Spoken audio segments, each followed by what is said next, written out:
లో pre budget విశ్లేషణ చూస్తుంటే డిఫెన్స్ రంగానికి ఈసారి ఎక్కువ ప్రాధాన్యం ఉండబోతున్నట్టు కనిపిస్తోంది. జీడిపి గ్రోత్ రేట్ పెంచాలనేది టార్గెట్ పెట్టుకున్నారు. అండ్ అలాగే బేసిక్ ఇన్ఫ్రా మీద ఎక్కువ ఇన్వెస్ట్మెంట్స్ ఉండాలనేది కూడా చెప్తున్నారు. గృహ నిర్మాణానికి ప్రోత్సాహం, ఎంఎస్ఎంఈలకి credit support, global market risk ఫ్యాక్టర్ని కూడా గమనంలోకి తీసుకునే బడ్జెట్ రూపకల్పన జరుగుతోంది.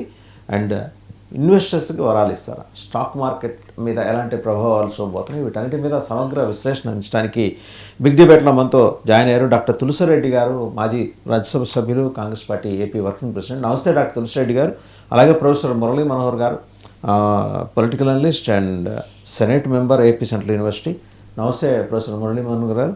అండ్ ఇంద్రనీల్ రెడ్డి గారు, సెఫాలజిస్ట్ అండ్ పొలిటికల్ అనలిస్ట్. అలాగే తాడువాయి రామకృష్ణ గారు, పొలిటికల్ అనలిస్ట్. అందరికీ నమస్తే అండి. టు స్టార్ట్ విత్ తులసిరెడ్డి గారు, డాక్టర్ తులసిరెడ్డి గారు, ఎలా ఉండబోతుంది ఈసారి డిఫెన్స్కి ఎక్కువ ప్రయారిటీ ఇవ్వబోతున్నారు? ఎందుకంటే యూరోపియన్ యూనియన్ దేశాలతోటి మనం ఒక ఫ్రీ ట్రేడ్ అగ్రిమెంట్కి వచ్చిన తర్వాత బహుశా పరస్పర అవసరాలను దృష్టిలో ఉంచుకొని వారి నుంచి మనకి రాబోతున్న ఆర్డర్ల దృష్ట్యా డిఫెన్స్ మీద ఎక్కువ ఫోకస్ పెట్టబోతున్నట్టు ప్రాథమిక సమాచారం.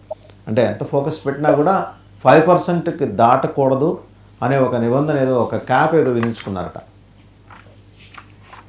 అంటే ఇక్కడ ఓవరాల్గా చూస్తే 2025-26 బడ్జెట్కి సంబంధించి కేంద్ర బడ్జెట్ 50,65,345 కోట్ల రూపాయలు. రూపాయి రాక రూపాయి పోక 50,65,345 కోట్ల రూపాయలు 2025-26 ఈ సంవత్సరానికి. బహుశా నేను కూడా వచ్చే సంవత్సరానికి ఒక 5% పెంచుతారు. జనరల్గా ప్రతి సంవత్సరం చేస్తే ఒక 5 to 10% పెంచుతారు ఆ మధ్యలో, కానీ అంటే 5% పెంచవచ్చు. ఇది ఓవరాల్గా బడ్జెట్. దీన్ని రూపాయి రాక రూపాయి పోక, మీరు డిఫెన్స్ చెప్పారు కాబట్టి రూపాయి పోక కింద ఈ 2025-26లో 8% పెట్టారు. ఇప్పుడు రన్నింగ్ సంవత్సరంలో రూపాయి పోకలు వచ్చిన దాంట్లో 8% డిఫెన్స్కి పెట్టారు. కొన్ని సందర్భాల్లో 9% కూడా పెట్టేట్టుంది. మరి మీరు చెప్పినట్లు 5%కు కుదిస్తే మాత్రము డిఫెన్స్కి వచ్చేసి డెఫినెట్గా ఓవరాల్ బడ్జెట్లో తగ్గిపోతుంది. కాకపోతే అంటే ఒక 5% ఓవరాల్ బడ్జెట్ పెరగచ్చు. కాబట్టి అంటే ఎగ్జిస్టింగ్ దాని మీద ఒక 5% పెంచాలనే ఒక ఆలోచన ఏదో ఉన్నది సార్, ఎగ్జిస్టింగ్ బడ్జెట్. అదే ఉండొచ్చు. ఆ విధంగా ఉంటే కొంత పెంచడానికి అవకాశం ఉంటుంది. న్యాచురల్గా అంత అవసరం కూడా.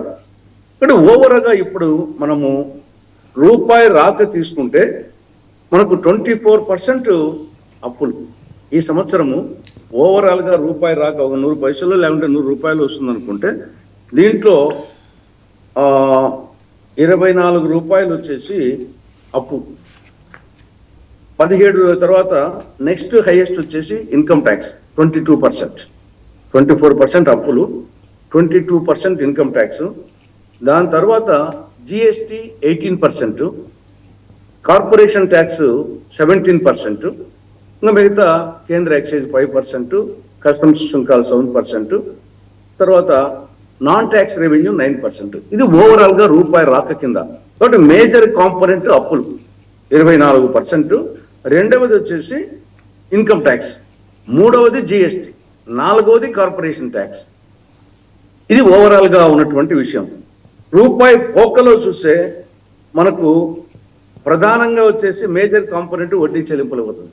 రూపాయి పోకలో, రూపాయి రాకలోనేమో అప్పులు 24%, రూపాయి పోకలో వచ్చేసి 20% కేవలం వడ్డీ చెల్లింపులకు.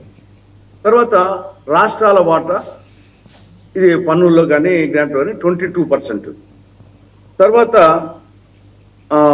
కేంద్ర ప్రభుత్వ సంస్థలకు మాత్రం డిఫెన్స్ కాకుండా, సబ్సిడీ కాకుండా ఓన్లీ కేంద్ర ప్రభుత్వ రంగ సంస్థలకేమో 16%, రాష్ట్రాలకు బదలాయింపేమో 22%, ఫైనాన్స్ కమిషన్ బదలాయింపేమో 8%, తర్వాత కేంద్ర ప్రాయోజిత పథకాలకు 8%, కాబట్టి రక్షణ రంగానికి ఒక్కదానికి 8%. కాబట్టి ఇక్కడ ఒకవైపు రాక కింద అప్పులు, పోక కింద వడ్డీ చెల్లింపులు, ఈ రెండు మేజర్ రోల్ ప్లే చేస్తున్నాయి. ఇంకా ఉన్నదాన్ని మిగతా దాంట్లో మనము అడ్జస్ట్ చేయాలా. కాబట్టి దీంట్లో ఇంకా న్యాచురల్గా ఇక్కడ కేంద్ర ప్రాయోజిత పథకాలు, కేంద్ర పథకాలకేమో 16%, కేంద్ర ప్రభుత్వ పథకాలకు 16% డిఫెన్స్ కాకుండా, కేంద్ర ప్రాయోజిత పథకాలకు 8%. ఇంకా మనకు కేంద్ర పథకాలు మేజర్గా తీసుకుంటే ఈ పిఎం కిసాన్, తర్వాత ఇప్పుడు ఈ ఉపాధి హామీ పథకం అనేది ఈసారి ఇదొక మేజర్ చేంజ్ ఈ బడ్జెట్లో.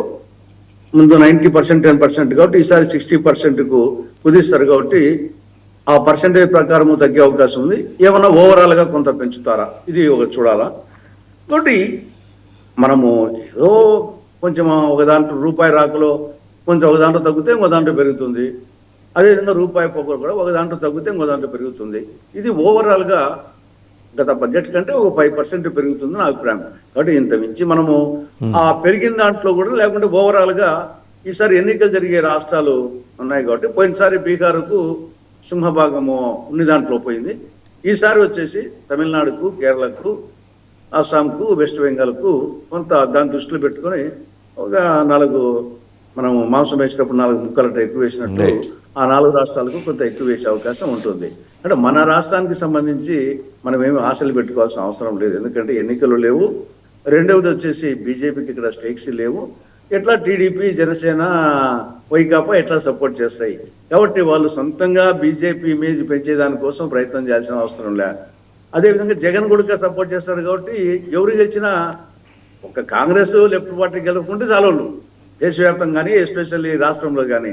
కాబట్టి వాళ్ళకు ఆంధ్రప్రదేశ్ మీద పెద్దగా వాళ్ళు దృష్టి కేంద్రీకరిస్తారని అనుకోవడం లేదు. రైట్ అండి, మళ్ళీ మీ దగ్గరికి వస్తాను. ప్రొఫెసర్ మురళీ మనోహర్ గారు, ఎలా ఉండబోతోంది రాబోయే ఎన్నికలు జరగబోతున్న 4 రాష్ట్రాలకి వరాలు గుప్పించడం? ఎప్పుడూ తెలుగు రాష్ట్రాల మీద సౌత్ ప్రేమ చూపిస్తూనే ఉంటారు, ఏది పార్ట్నర్స్ ఉన్న ఎలయన్స్ పార్ట్నర్స్గా ఉన్నప్పటికీ కూడా. సరే, ఏ మొహమాటలు ఇక్కడున్న ప్రభుత్వాలకు అడ్డొస్తున్నాయో, లేకపోతే అక్కడ వాళ్ళు వీళ్ళని అసలు కన్సిడరేషన్లోకి తీసుకోవట్లేదో, కేంద్రంలో ప్రత్యేకించి బీజేపీకి వచ్చిన చూపు ఉంది అని అంటుంటారు. సరే, ఇవాళ మరి ఎన్డీఏ సంకీర్ణంలో నిలబడిందంటే ఆంధ్రప్రదేశ్ వల్ల, బీహార్ వల్ల. మరి బీహార్కి లాస్ట్ టైం చూసాం ఎలా వరాలు ఇచ్చారో, వాటిని ఎలా అమలు చేసుకుంటూ వస్తున్నారు. How about Andhra Pradesh? ముందర ఓవరాల్ పర్సెప్షన్ తీసుకున్న తర్వాత ఏపీకి వద్దాం సార్. ఒక విషయం మనము ఈ బడ్జెట్ విషయంలో తప్పకుండా ఆలోచించాల్సిన విషయాలు ఏమన్నా ఉంటే, ప్రపంచమంతా కూడా అంతర్జాతీయంగా ఒడుదుడుకులు ఉన్నాయి, వాణిజ్య ముప్పులు ఉన్నాయి, విపరీతమైన డిస్టర్బెన్స్ ఉంది. ఏ దేశమో నిలకడగా లేదు ఆర్థికమైనటువంటి విషయాల్లో. అలాంటి సందర్భంలో భారత్ కంటిన్యూస్ గా ప్రోగ్రెసివ్ దీంట్లోనే ఉండడం అనేది ముందుగా మనము వెల్కమ్ చేయాలి. ఇప్పటికి కూడా కంటిన్యూస్ గా ద్రవ్యోల్బణము పూర్తి అదుపులో ఉండడం అనేది కూడా మనం వెల్కమ్ చేయాలి. అయితే రెవెన్యూ లోటు ఎకనామిక్ సర్వే ప్రజెంటేషన్ సందర్భంగా కాగితాల్లో అదుపులో ఉందా సార్? నిజంగా అదుపులో ఉందా? ద్రవ్యోల్బణము మనం చూస్తున్నాం. ఇంత నియంత్రణ ఎప్పుడు ఉండలేదు, కంటిన్యూస్ గా నియంత్రణలోనే ఉంది మనకి ఇప్పటికి కూడా. కనుక కొంత రెవెన్యూ లోటు పెరిగింది. వారు పెద్దలు చెప్పినట్టుగా రూపాయి రాకపోక విషయంలో అవన్నీ నిజాలు, దాన్ని ఏమీ కాదనలేదు. అప్పు ద్వారా ఎక్కువగా వస్తూ ఉంది. అయితే ఈసారి నిబద్ధతను ప్రకటించారు, దీన్ని తగ్గించడానికి, రెవెన్యూ లోటును తగ్గించడానికి కట్టుబడి ఉన్నాం, మినిమం పర్సంటేజ్ ఇంత తగ్గిస్తూ పోవాలి అనేది ఒక ప్రకటన అయితే ప్రభుత్వం వైపు నుంచి కూడా వచ్చింది. దేశ హితం కోరి ఇది అందరం కోరుకోవాల్సిందే. కనుక స్థిరంగా మనము డెవలప్ అవుతూ 7.2 7.4 జీడిపిలో ఈ సమయంలో ఈ భూగోళం పైన ఇంత ఒడిదుడుకుల మధ్యలో కూడా నిలకడగా ఉండడం అనేది మనం వెల్కమ్ చేయాలి. సరే, అటు ఇటు ఈ రాష్ట్రాలకు ఎలా అనేది పొలిటికల్ క్యాలిక్యులేషన్స్ ఎప్పుడు ఉండేవి. ఎట్లయితే వారు చెప్పినట్టుగా ఎన్నికలు ఉండే రాష్ట్రాలకు ఏ ప్రభుత్వం అయినా చేస్తుంది, అది చేయకపోతే మరి రాజకీయాలు ఎందుకు ఉండకూడదు కూడా. కనుక అది కొంత చేస్తుంది. బీహార్ లో పోయినసారి చేసిన మాట వాస్తవం, అక్కడ ఆ ఫలితాలు కూడా వాళ్ళు పొందారు. కానీ బడ్జెట్ కంటిన్యూ అవుతుంది బీహార్ కు ఇప్పుడు కూడా. కనుక అక్కడ ముఖ్యంగా కిసాన్ సంబంధించి ఇండస్ట్రీస్ అక్కడ పెట్టడము ఇవన్నీ కూడా జరుగుతూ ఉన్నాయి. కనుక బీహార్ లబ్ధి పొందింది. అలాగే రేపు ఎన్నికలుండే రాష్ట్రాలు లబ్ధి పొందుతాయి. దేశంలోని రాష్ట్రాలే కదా లబ్ధి పొందితే ఇబ్బంది ఏం పడకూడదు మనం కూడా. అయితే ఇప్పుడు మనకు తెలంగాణ, ఆంధ్ర విషయంలో సవతి తల్లి ప్రేమ ఇలాంటి పదాలన్నీ వస్తూ ఉంటాయి. కానీ అట్లే కొద్దిగా అటు ఇటు ఉన్న వచ్చేది వస్తూనే ఉంటుంది. ముఖ్యంగా ఇప్పుడు విభజన తర్వాత ఒక లాభం ఏం జరిగింది ఏపీకి అని అంటే, ఎక్కడ కూడా ఇంతవరకు స్వతంత్ర చరిత్రలో ఇన్ని నేషనల్ ఇన్స్టిట్యూషన్స్ రాలేదు at a time. Very brief టైంలో central institutions, IITs, NITs, central universities, ఐఐఎస్సీలు ఇలాంటివి అన్ని కూడా ఒక్కసారిగా వచ్చేసాయి.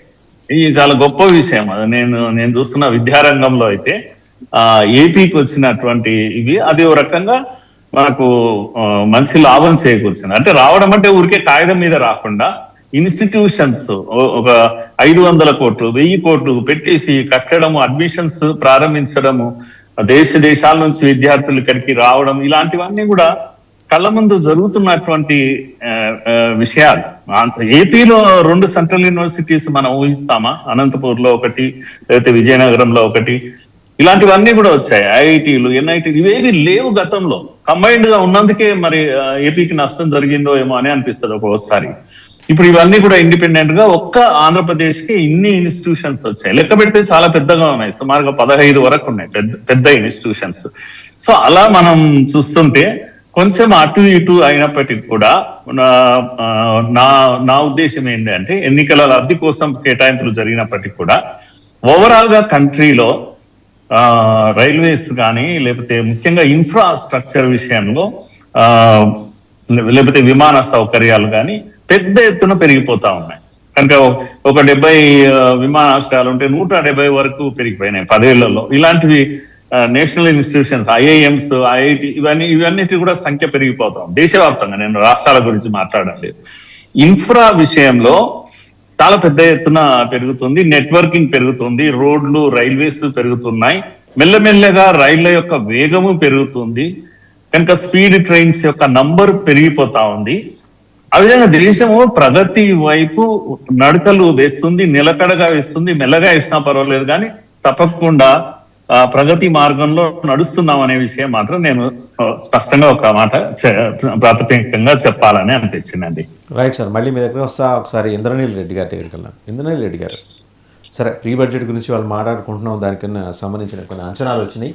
నిన్న ఎకనామిక్ సర్వే చూశారు, అన్ఎంప్లాయ్మెంట్ మీద పెద్దగా ఫోకస్ ఎక్కడ కనపడలేదు. దాదాపు 300 పేజీలు పైబడి చదివితే దాని మీద పెద్ద ఫోకస్ ఉన్నాం. ఇన్ఫ్రాలో ఓకే వీఆర్ అచీవింగ్. అంటే బీజేపీ ప్రభుత్వం అధికారంలో ఉన్న ప్రతిసారి కూడా క్యాపెక్స్ అంటే ఓన్లీ క్యాపిటల్ ఎక్స్పెండిచర్ మీద ఫోకస్ చేసి మీకు నేషనల్ హైవేస్, ఇన్ఫ్రా డెవలప్మెంట్ దాని వలన అభివృద్ధి జరుగుతుంది అనే ఫోకస్డ్గా ఉంటారు. కానివ్వండి వ్యవసాయము, గ్రామీణాభివృద్ధి, లేదు నిరుద్యోగం పెరిగిపోతుంది, వీటి మీద ఫోకస్ చాలా తక్కువ ఉంటుంది వాళ్ళది. మీరు దాన్ని తీసుకుంటే ఈ బడ్జెట్లో అంటే జనరల్గా ఫస్ట్ మనము ప్రజల యొక్క ఆకాంక్షలు ఏంటి అనేది చూసుకుంటే ట్యాక్స్ ఎక్సెంప్షన్స్ పెరుగుతాయా లేదా. అండ్ రీసెంట్గా ఒక న్యూస్ ఏం రిలీజ్ చేశారు, లీక్ ఇచ్చారు. అంటే వైఫ్ అండ్ హస్బెండ్ ఇద్దరు జాబ్ చేస్తుంటే వాళ్ళ కంబైన్డ్ ట్యాక్స్ ఫైలింగ్ సొల్యూషన్ చెబుతారని చూస్తున్నారు. అయితే ప్రధానంగా అసలు పెట్రోల్ అనేదాన్ని జిఎస్టీలోకి తీసుకుంటారా తీసుకోరా? ఇప్పుడు మీకు నిత్యావసర ధరలు రోజు రోజుకి పెరిగిపోతున్నాయి, పెట్రోల్ ధరలు పెరిగిపోతున్నాయి. దానివల్ల ఏమవుతుంది అంటే మీరు ఎంత జీడిపి గ్రోత్లోకి వెళ్ళామని ప్రకటించుకుంటున్నా, పర్ క్యాపిటల్ ఇన్కమ్ పెరిగిందని చెప్పుకుంటున్నా, ఏది చెప్పినా కూడా అల్టిమేట్లీ ప్రజల యొక్క ఆదాయం మొత్తం కూడా మరలా ఖర్చు అవటం వలన వాళ్ళ యొక్క పర్చేసింగ్ కెపాసిటీ తగ్గిపోతుంది. ఎప్పుడైతే ఈ పెట్రోల్ ధరలు, నిత్యావసర ధరలు, ఇన్ఫ్లేషన్ ఎప్పుడైతే తగ్గించగలదో ప్రభుత్వం, అప్పుడు పర్చేసింగ్ కెపాసిటీ పెరగడం వల్ల వాళ్ళు పర్చేజెస్ చాలా ప్రోడక్ట్స్ మీద చేయగలరు. కాబట్టి మ్యానుఫ్యాక్చరర్స్ తయారు చేసిన ప్రోడక్ట్స్ సేల్స్కి వెళ్ళినప్పుడు జీడిపి పెరుగుతుంది.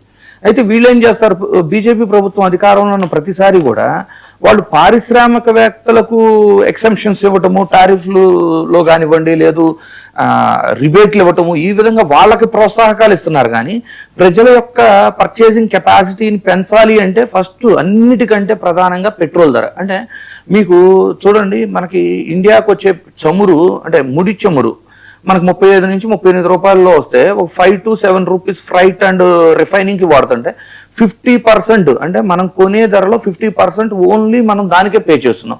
దాన్ని జిఎస్టీలోకి తీసుకొస్తారేమో ఓన్లీ 18% 24% ట్యాక్స్లో పోతుంది. ఆల్మోస్ట్ ఇప్పుడు 100% ట్యాక్స్ కడుతున్నాం మనం. 50 రూపీస్కి వచ్చే పెట్రోల్ ఇలాంటి వాటికి 50 రూపీస్ పే చేస్తున్నాం. మదనపల్లి లాంటి చోట రైతులు ఒక పక్క రూపాయికి 2 రూపాయలకి టమోటాలు గిట్టుబాటు ధర కాటలేదు అని పారబోసే రోజును కూడా మనం హైదరాబాద్లో 50 రూపాయలకి 40 రూపాయలకు కొనుక్కోవాల్సి వస్తున్నాం. ఇక్కడ ఎవరూ మోసం చేయట్లా. ఏంటంటే మల్టిపుల్ హ్యాండ్స్ మారుతూ ట్రాన్స్పోర్టేషన్ ఎక్స్పెండిచర్ పెరిగిపోవటం వలన అయ్యే ఖర్చు. ఏదైనా ఒక ప్రోడక్ట్ ప్రజలకు అందుబాటులోకి రావాలి అంటే ఫస్ట్ పెట్రోల్ ధరలు తగ్గించాలి, తర్వాత నిత్యావసర ధరలు తగ్గించాలి. కానీ ఇక్కడ ఏం జరుగుతుంది అంటే పదే ఇండస్ట్రియలిస్టులకి పెట్టుబడిదారులకి ఇచ్చే రిబేట్లు వాళ్ళకి అవకాశాలు ఇస్తున్నారు కానివ్వండి, ప్రోత్సాహకాలు. అసలు పర్చేసింగ్ కెపాసిటీ పెంచాలి అనే ఉద్దేశం ఉంట్లా. అంటే వికాస్ భారత్ అనే పేరుతో ఇప్పుడు ఇందాల ప్రొఫెసర్ గారు చెప్పినట్టు వేగం పెరుగుతుంది ట్రైన్లు అంటున్నారు. కానీ అండి 20 సంవత్సరాలుగా మీరు తీసుకుంటే హైదరాబాద్ నుంచి వైజాగ్ వెళ్ళడానికి కొత్తగా ఒక ట్రైన్ ఏదన్నా బీజేపీ వచ్చిన తర్వాత ఏం జరుగుతుంది? వందే భారత్ పేరుతోనో లేదు అంటే డబ్బున్న వాళ్ళు ప్రయాణించడానికి ఏసీ ట్రైన్లు, డబ్బున్న వాళ్ళు ప్రయాణించడానికి కొత్త ట్రైన్లు వేగంగా వేస్తున్నారు. కానీ సామాన్యులు ప్రయాణించడానికి కొత్తగా ఒక ట్రైన్ వేసింది మన తెలుగు రాష్ట్రాలు రెండింటి మీద. సామాన్యులు అంటే ఒక జన్మభూమి లాగో ఒక రత్నాచల్ లాగో సామాన్యులు ప్రయాణించడానికి ఒక ట్రైన్ వేసింది ఏదన్నా చెప్పమనండి. అంటే ఇదంతా ఎలా ఉంటుందంటే సార్, బడ్జెట్ వేస్తున్నప్పుడే ఇప్పుడు ఆపరేషన్ సింధూర్ జరిగింది, ఇమీడియట్గా ఏం చేస్తారు? ఇప్పుడు ఈ సంవత్సరం డిఫెన్స్లో దానికి ఎక్స్ట్రా కేటాయింపు లేవు. కానీ దీన్ని అపోజ్ ఎవరైనా చేసినా కూడా వీళ్ళు దేశద్రోహుల్లాగా పోర్ట్రేట్ చేసేస్తుంటారు. రెండోది ఏంటి? ఈ ఆర్థిక మాంద్యం అంటే రిసెషన్ నడుస్తుంది ప్రపంచవ్యాప్తంగా. ట్రంప్ విధానాలు అవ్వచ్చు, టారిఫ్లు అవ్వచ్చు, లేదు కొన్ని ప్రాంతాల్లో యుద్ధాలు అవ్వచ్చు, ఈ ట్రాన్స్పోర్టేషన్ దిగుమతులు అవ్వచ్చు, వీటన్నిటి మీద ఎగుమతుల్లో కూడా చాలా డ్యామేజ్ జరిగింది. ఈ టారిఫ్ల వల్ల నష్టపోయిన ఇండస్ట్రీస్ ఏవైతే ఉన్నాయో వాటికి కూడా ఈసారి ప్రోత్సాహకాలు భారీ స్థాయిలో ఉంటాయి. సో ఈ ప్రొసీజర్ ఎక్కడ చూసుకున్నా కూడా ఇదంతా ఇండస్ట్రియలిస్టుల్ని, పారిశ్రామికవేత్తలని జీడిపి పెంచాలి అంటే వాళ్ళకు ప్రోత్సాహకాలు ఇవ్వటం వలన ఆటోమేటిక్గా ప్రొడక్షన్ పెరిగిద్ది అని ఆలోచిస్తున్నారు. ప్రొడక్షన్ పెరగటం వలన జీడిపి పెరగదు సార్. ప్రజల యొక్క పర్చేసింగ్ కెపాసిటీ పెరిగితేనే ప్రొడక్షన్ పెరిగిన దాన్ని వీళ్ళు పర్చేజ్ చేస్తారు. కాబట్టి పర్చేసింగ్ కెపాసిటీ పెంచడానికి కావాల్సిన ప్లాట్ఫామ్ ఏమన్నా ఈ బడ్జెట్ లో చూపించే అవకాశం ఉందా? నా ఎక్స్పెక్టేషన్స్ లో అయితే నాకేం లేదు సార్. వీళ్ళు ఎంతసేపు బీజేపీ ఎవ్రీ టైం, నేను ఇప్పుడేమి ఆల్ ఆఫ్ సడన్ ఈ బడ్జెట్ కి చెప్పట్లా, వాళ్ళ బడ్జెట్ ఎప్పుడు చూసినా కూడా ట్రైన్లు వేసేమంటారు. ఏం ట్రైన్లు వేస్తారు? వందే భారత్ ట్రైన్లు, లేదు ఇప్పుడు వందే భారత్ స్లీపర్ వేస్తారు, ఇలాంటివి వేస్తున్నారు. కానీ సామాన్య ప్రజలకు ఎలాంటి వెసులుబాట్లు కలగట్లేదు. పెట్రోల్ ధరలు తగ్గట్లేదు, నిత్యావసర ధరలు పెరిగిపోతున్నాయి, ఇన్ఫ్లేషన్ పెరిగిపోతుంది, నిరుద్యోగత పెరిగిపోతుంది. ఇన్ఫ్లేషన్ కంట్రోల్లో ఉందని ప్రొఫెసర్ మురళీ మనోహర్ గారు చెప్పారు ఇప్పుడే. కంట్రోల్లో ఉంది అని మనం గణాంకాలు లెక్కలు చెప్పడం వేరు. మీరు ఫీల్డ్కి వెళ్ళి సామాన్య ప్రజలు గత సంవత్సరం కొన్న రేట్లు ఎలా ఉంటాయి, ఈ సంవత్సరం కొన్న రేట్లు ఎలా ఉంటాయి. ఇప్పుడు ఏదో ఎందుకు సార్, రీసెంట్ గా ఒక పొలిటీషియన్ చెప్పారు పర్ క్యాపిటల్ ఇన్కమ్ ఇంత చేస్తాం రాబోయే రోజుల్లో అని. ఎంత ఆదాయం పెరిగితే ఏంటి, ఖర్చు దానికి తగ్గట్లు ఉండి నాకెంత సేవింగ్స్ అయినాయి అనే దాన్ని బట్టి కదా సామాన్యుడి జీవితం ఆధారపడి ఉండేది. ఇప్పుడు you don't have any big expectations for the budget for the poor people. I am saying for the poor people పెద్ద ఎక్స్పెక్టేషన్స్ లేదు. లేకపోతే బిలో మిడిల్ క్లాస్ కూడా ఓన్లీ మీకు ట్యాక్స్ ఎక్సెంప్షన్ లో తప్పితే మీకు ఎలాంటి ప్రోత్సాహకాలు ఉండే పరిస్థితి అయితే కనపడట్లేదు సార్. మోర్ ఓవర్ ఆంధ్ర తెలంగాణకు వచ్చేసరికి ఇక్కడ గ్రామీణాభివృద్ధి, వ్యవసాయము, ఫుడ్ ప్రాసెసింగ్ ఇలాంటి వాటికి ప్రోత్సాహకాలు ఇవ్వకపోతే ఇక్కడ కూడా పెద్ద మన రాష్ట్రం మీద వాళ్ళు ఏమి కేర్ తీసుకున్నట్లేం కాదు. ఇరిగేషన్ అంటారా, వాళ్ళు ఏ రోజు తీసుకోవట్లేదు. దేశంలోనే 2014 బీజేపీ అధికారంలోకి వచ్చిన తర్వాత ఇరిగేషన్ ప్రాజెక్ట్స్ ఎన్ని కంప్లీట్ చేశారు? ఏమి తీసుకోకపోతే పోలవరంలో ఎంత ప్రోగ్రెస్ మీరు ఎక్స్పీరియన్స్ అవుతారా సార్? పోలవరం ఇప్పుడు కాదు సార్, ఎన్ని తరాల నుంచి వెయిట్ చేస్తున్నాము, ఇప్పుడు కూడా ఎందుకు కంప్లీట్ అవ్వట్లేదు? మీరు ఉత్తరప్రదేశ్ లో అది కాదు, ఒక నిమిషం, 5 ఏళ్ల క్రితం ఉత్తరప్రదేశ్ లో ఎలక్షన్ అనగానే ఉత్తరప్రదేశ్ కేటాయింపులు ఎలా ఉంటాయి, బీహార్ లో లాస్ట్ ఇయర్ ఎలక్షన్ అనగానే బీహార్ కేటాయింపులు ఎలా ఉంటాయి. జాతీయ హోదాలో ఉన్న పోలవరం ఎప్పుడో రాజశేఖర రెడ్డి గారు కాంగ్రెస్ టైంలో అంత సాధించిందని ఈ రోజుకి ఎందుకు కంప్లీట్ అవ్వట్లేదు అంటే కేంద్ర కేటాయింపులు కరెక్ట్ గా లేకే కదా. 5 సంవత్సరాలు కొన్ని ఉంటాయి సార్. ఇప్పుడు ఎట్లా అంటే కొంతమంది ఏమో దాన్ని క్లోజర్ ఆఫ్ అకౌంట్ ఇవ్వకపోవటం, డిపిఆర్ ఇవ్వకపోవటం, అప్డేటెడ్ డిపిఆర్లు ఇవ్వకపోవటం, ఆ పెండింగ్ బిల్లులు తెచ్చుకోవడానికి 3 ఏళ్ళు 4 ఏళ్ళు పట్టడం. అంటే కేంద్రం కూడా చొరవ చూపాలి కదా నీటి వ్యవహారాల్లో. రైట్, చూద్దాం ఈ బడ్జెట్. రామకృష్ణ గారు మీరేమంటారు, ఎలా ఉండబోతోంది? ప్రీ బడ్జెట్గా అసెస్మెంట్ అయితే చాలా వస్తుంది, ఎందుకంటే 25-26లో 7.4% గ్రోత్ యాంటిసిపేట్ చేస్తున్నారు. ఫిజికల్ డెఫిసిట్కి వచ్చేప్పటికి ఫైనాన్షియల్ 27లో 4.3% to 4.4% మధ్య జీడిపిని తగ్గించే లక్ష్యం అక్కడ కనిపిస్తుంది. క్యాపెక్స్ పెంపు, ఇందాక ఆయన చెప్పినట్టు క్యాపెక్స్ మీదే ఎక్కువ, క్యాపిటల్ ఎక్స్పెండిచర్ మీదే ఎక్కువ ఫోకస్ నడుస్తుంది.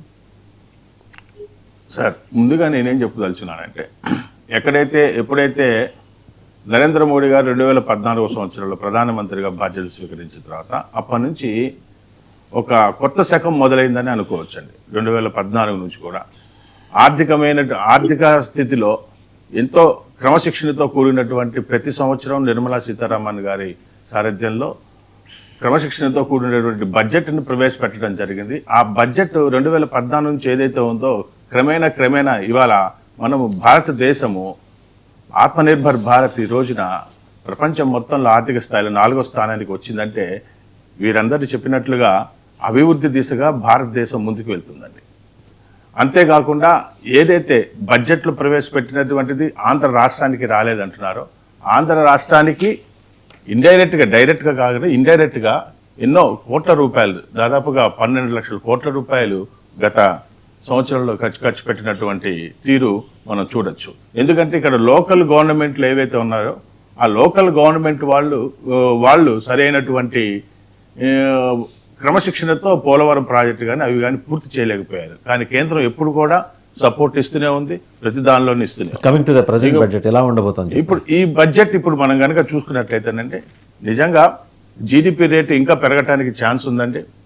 అట్లానే భారతదేశంలో ఎకనామిక్ ఫోరంలు ఏదైతే రైతులకి, మహిళలకు, యువతకు ప్రాధాన్యత ఇచ్చుకుంటూ ఏవైతే అన్ని రంగాలలోనూ అభివృద్ధి దిశగా తీసుకెళ్ళడానికి, విద్య వైద్యానికి కూడా చాలా పెద్ద ఎత్తున ఈ యొక్క బడ్జెట్ ఉండబోతుంది. ఒక అబ్జర్వేషన్ వచ్చింది, ఇంద్రనీల్ రెడ్డి గారు కూడా చెప్పారు. ఇదే ఒక బీహార్, ఒక ఉత్తరప్రదేశ్ అయితే ఇచ్చేస్తారు, మామూలు కాదు, గేట్లు ఎత్తేస్తారు, లాకులు ఎత్తేస్తారు, నిధుల వరద. ఇక్కడికి వచ్చేప్పటికి రూపాయి చూస్తారు. కానీ మళ్ళీ తమిళనాడు, కేరళకు వచ్చేప్పటికి ఇప్పుడు ఏదో ఉండబోతున్నాయి గ్యారంటీగా. అంటే మీరు ఎన్నికల్లో గెలవటానికే ఈ రకంగా బడ్జెట్లో తాయిలాలు అనౌన్స్ చేస్తారు. లేదండి, అదొక అపవాదేనండి, అది కరెక్ట్ కాదు. మీరు కనుక మొదటి నుంచి కూడా చూసుకున్నట్లయితే బడ్జెట్లో ప్రతి సంవత్సరం వస్తున్నటువంటి బడ్జెట్ ఏదని చూసుకుంటే ఆంధ్రప్రదేశ్కి ఎప్పుడు ఇస్తూనే ఉన్నారండి. వీళ్ళు ఇక్కడ ఫ్రీలు అని చెప్పి ఎక్స్ట్రా పెన్షన్స్ ఇస్తామని చెప్పి రకరకాల ఆర్థిక మాంద్యం మీరు కూడా చేస్తున్నారు, మాకన్నా ఎక్కువ, అదే ఆంధ్రప్రదేశ్ కన్నా ఎక్కువ చేస్తున్నారు ఉత్తరప్రదేశ్ లో. ఎక్కడ ఫ్రీ ఎక్కడ లేదు సార్, చూడండి మాట చెక్ చేసుకోండి. లేదు సార్, ఫ్రీ అనేది ఎక్కడా లేదు సార్. అన్ని కూడా ప్రయోజనాలతో కూడుకున్నవే, రైతులకు కానీ, రైతు భరోసాకు కానీ, ఇట్లాంటి ఎన్నో ప్రయోజనాలు ఉన్నాయి. రైతుల ప్రయోజనాలు ఎందుకంటే రైతు ముఖ్యం. వాళ్ళ దేశంలో రేపు రాబోయే బడ్జెట్ మీరు చూడండి, రైతుకు పెద్దపీట వేస్తుంది, డిఫెన్స్ కు పెద్దపీట వేస్తుంది. ఎప్పుడైతే ఆపరేషన్ సింధూర్ జరిగిందో ఆ తర్వాత డిఫెన్స్ వాటిని పరికరాలు కొనుక్కోవటానికి ఇవాళ మిగతా దేశాలు కూడా పోటీ పడుతున్నాయండి భారత్తో. ఈ రోజున భారతదేశం మరి యుద్ధ పరికరాలు కూడా తనంతట తానే తయారు చేసుకుంటూ స్వయం సమృద్ధిని సాధిస్తూ అన్ని రంగాల్లోనూ ముందుకెళ్తుందండి. ఫారెన్ ఎక్స్చేంజ్లో కానివ్వండి, మీరు విదేశీ మారక ద్రవ్యంలో కానివ్వండి, మరి మన దేశంలో ఉన్న ఫుడ్ నిల్వల్లో కానివ్వండి, ఏది చూసుకున్నా కూడా మెట్రో రంగంలో కానివ్వండి, డిజిటల్ రంగంలో కానివ్వండి, డిజిటల్ ఇండియాలో, మేక్ ఇన్ ఇండియాలో ఇవాళ మహిళలకు 25% ప్రాధాన్యత ఇచ్చుకుంటూ పోయారండి. ఈ సంవత్సరం బడ్జెట్లో కూడా తప్పకుండా మహిళలకు ఎక్కువ ప్రాధాన్యత ఉంటుందండి. ఇది ఒకసారి తులసిరెడ్డి గారు is of doing business, procedural reforms, trade and customs వీటిని సులభతరం చేసే విధంగా ఒకటి చేస్తున్నట్ట. ప్రైవేట్ ఇన్వెస్ట్మెంట్స్ ప్రోత్సాహం, దీర్ఘకాలిక పెట్టుబడులకు ప్రోత్సాహం, ఇవన్నీ చేస్తున్నారు. అండ్ మన ఎకనామిక్ సర్వేలో మీరు చూసుంటారు సార్, ఎన్పిఏలు గణనీయంగా తగ్గాయండి. గణనీయంగా తగ్గడం అంటే వాళ్ళకి అదే ఒక 1,00,000 కోట్లు కట్టాల్సిన వాళ్ళ దగ్గర 1,116 కట్టించేసుకొని దాన్ని క్లోజ్ చేయడం, ఇది గణనీయంగా తగ్గటంగా చూస్తుందా ప్రభుత్వం, లేకపోతే నిజంగానే తగ్గాయా ఎన్పిఏలు, నాన్ పర్ఫార్మింగ్ అసెట్స్? ఒకటి బీజేపీ నాయకులు కానీ మిగతా ప్రభుత్వం కానీ పదే మోడీ గారు చెప్తారు, మనం వచ్చేసి ప్రపంచంలోనే 4వ అతిపెద్ద ఆర్థిక వ్యవస్థ అనేది చాలా ఘనంగా చెప్పుకుంటూ ఉంటారు. అది న్యాచురల్గా వచ్చేసి అందరూ. కానీ ఇది బలము కాదు, వాపు. దీన్ని మన జనాభాను దృష్టిలో పెట్టుకోకుండా చెప్తున్నారు. పర్ క్యాపిటల్ ఇన్కమ్ 2025లో ఇది ఇంటర్నేషనల్ మానిటరీ ఫండ్ ప్రకారంగా భారతదేశంలో $2,878 $2,878 IMF ప్రకారం 2025లో భారతదేశం. అదే సమయంలో ప్రపంచంలో నంబర్ 1లో ఉండే లగ్జంబర్గ్ 1,40,941, మనదేమో $2,878, లగ్జంబర్గ్ 1,40,941. సెకండ్ లో ఐర్లాండ్ ఉంది, third Switzerland, 4 Singapore, even America అది ఆర్థిక వ్యవస్థలో ప్రపంచంలో నంబర్ 1. కానీ జీడిపిలో కూడా $89,105. మంది 4వ చెప్పుకుంటున్నాము, కానీ మంది $2,878. అంటే పర్ క్యాపిటల్లో మంది 137వ స్థానంలో ఉన్నాం. ప్రపంచంలో 191 దేశాల్లో IMF ప్రకారంగా తీసుకుంటే మనము 191 దేశాల్లో 137వ స్థానంలో ఉన్నాం. కానీ బయటకి ఏమొచ్చేసి మంది 4వ అతిపెద్ద ఆర్థిక వ్యవస్థ. ఎట్లా ఉందంటే మన జనాభా 147 కోట్లు, ఆ హెచ్చింపు చేస్తే అంత వస్తుంది అనమాట. ఇప్పుడు ఒక దగ్గర 10 రూపాయలు ఉంటుంది, మిగతా ముగ్గురు దగ్గర వచ్చేసి ఒక దగ్గర 4 రూపాయలు ఉంటుంది, 3 12 అవుతుంది. ఇది 12 వచ్చేసి ఒక ఇంట్లో ఒక ఇంట్లో మనం 147 కోట్లతో జర్మనీతో మనం కంపేర్ చేస్తాం. జర్మనీ పాపులేషన్ ఎంత, మంది ఎంత, కానీ పర్ క్యాపిటల్ ఇన్కమ్ వాళ్ళది ఎంత మంది చూసి ఎన్నో 4 కట్టగా 137 స్థానంలో ఉన్నాం. ఇది పక్కన పెట్టి ఇది 10% చెప్తుంటారు ప్రపంచంలో 4వ అతిపెద్ద ఆర్థిక వ్యవస్థ. ఇంకా త్వరలో జర్మనీ కానీ జపాన్ కానీ 3కు వచ్చేస్తామని చెప్పేసి పదే చెప్తుంటారు. ఇది బలం కాదు, వాపు అనేది ఒకటి. ఇక రెండవది వచ్చేసి ఏ సూచికలో తీసుకున్నా, సంతోష సూచికలో 144వ స్థానము, సుస్థిరాభివృద్ధి సూచికలో 117వ స్థానం, ఆకలి సూచికలో 120వ స్థానం. తర్వాత అప్పులు 1947 నుంచి 2014 వరకు 12 మంది ప్రధానమంత్రుల కాలంలో 67 సంవత్సరాల్లో చేసిన అప్పు 46 లక్షల కోట్ల రూపాయలు. కానీ ఈ 11 సంవత్సరాల్లో అదనంగా చేసిన అప్పు 150 లక్షల కోట్ల రూపాయలు. కాబట్టి మనము ఒక సైడు చూపించకుండా నాణ్యానికి బొమ్మ బొరుసు అన్నట్లు ఒక సైడు చూపిస్తూ దాన్ని ప్రొజెక్ట్ చేసుకుంటున్నాము. నేను ముందే చెప్పినట్లు మనము కేంద్ర పోక కింద మనం చెప్పాము, ముందు వడ్డీ చెల్లింపులకే 20% పోవాలా.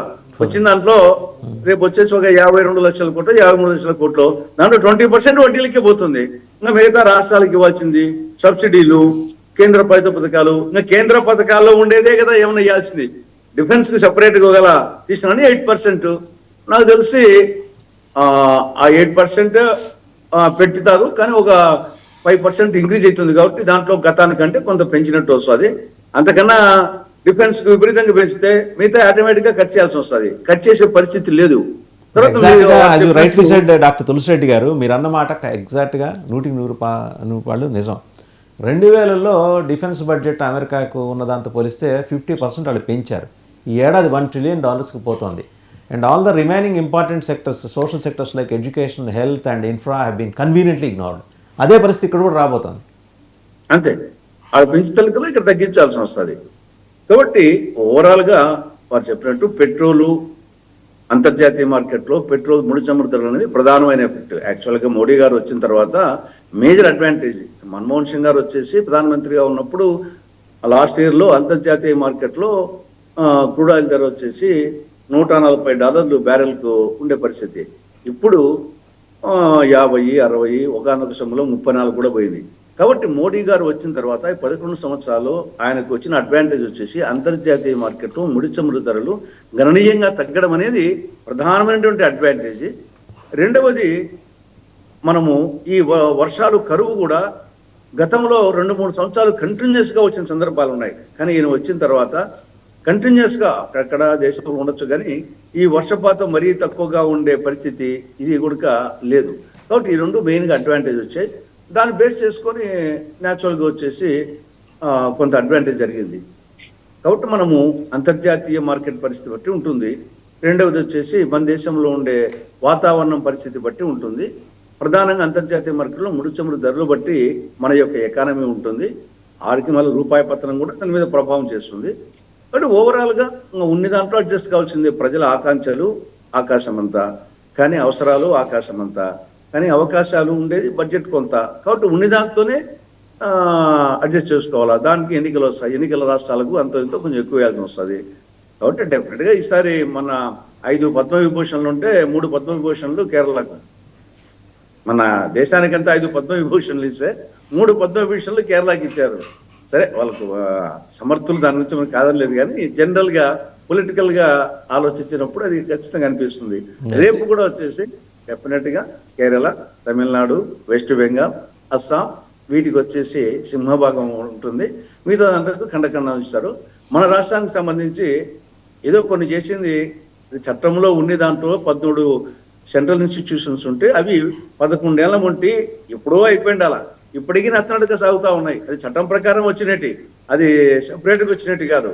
ప్రత్యేక హోదా పంగనామాలు పెట్టడం జరిగింది. రాయలసీమకు ఉత్తరాంధ్రకు స్పెషల్ డెవలప్మెంట్ ప్యాకేజీ నిధి ఇవ్వలేదు. ఇంకా మిగతా కడప జిల్లాలో స్టీల్ ప్లాంట్ ఏర్పాటు కాలేదు, దుగ్గరాజపట్నం ఓడరేవు ఏర్పాటు కాలేదు, రాజధానికి గ్రాంట్ ఇవ్వాల్సింటే అప్పు తెచ్చుకోమంటున్నారు. పోలవరం వచ్చేసి ఎక్స్పీడియస్ గా కంప్లీట్ చేయాలా, సెంట్రల్ ప్రాజెక్ట్ అంటే 11 సంవత్సరాలు ఉంటే ఇప్పటికీ ఇంకా ఫస్ట్ పేజ్ వచ్చేసి దానికి ఏదో 2027కు పెద్ద ఘనకారం సాధించినట్టు అంటున్నారు. ఆ ఫస్ట్ పేజ్ కట్టినా ఒకటే, కట్టకున్నా ఒకటే. ఫస్ట్ పేజ్ కడితే అది లిఫ్ట్ ప్రాజెక్టే, అది గ్రావిటీ ప్రాజెక్ట్ కాదు. కాబట్టి మనకు విజయవాడ మెట్రో రాలేదు, విశాఖ మెట్రో రాలేదు, విశాఖ చెన్నై ఇండస్ట్రియల్ కారిడార్ వచ్చేసి రత్నాడికి సాగుతా ఉంది, కాకినాడ పెట్రో కెమికల్ కాంప్లెక్స్ రాలేదు. కాబట్టి మనకు చట్ట ప్రకారంగా రావాల్సిన దాంట్లో ప్రధానంగా 3 వరాలు అయితే, మొదటి వరం ప్రత్యేక హోదాకు పంగనామాలు పెట్టారు, 0 మార్కులు. రాయలసీమకు ఉత్తరాంధ్రకు స్పెషల్ డెవలప్మెంట్ ప్యాకేజీ 100కి 4 మార్కులు. మిగతా అన్ని కలిసి 105 సెక్షన్లు 13 షెడ్యూళ్ల కింద 5 లక్షల కోట్ల రూపాయలు ఇవ్వాల్సి ఉంటే 11 సంవత్సరాల్లో 40,000 కోట్లు ఇచ్చారు. కాబట్టి ఆడ ఒక 8% మార్కులు. అంటే రాష్ట్రానికి మిగతా జనరల్ గా మిగతా అందరికి ఇచ్చినట్టు వచ్చినట్టు కొన్ని వచ్చినాయి, దానికి కాదని లేదు. నేషనల్ హైవేస్ అటువంటి జనరల్ గా అన్ని రాష్ట్రాలకు ఇచ్చినట్టు. కానీ మన రాష్ట్రానికి హక్కు ప్రకారంగా రావాల్సినట్టు దానికి అదేదో 1-2 విషయాన్ని ఘనకార్యంగా చెప్పుకోవడం కరెక్ట్ కాదని నా అభిప్రాయం. రైట్. ఒకసారి ప్రొఫెసర్ మురళీ మనోహర్ గారు దగ్గర.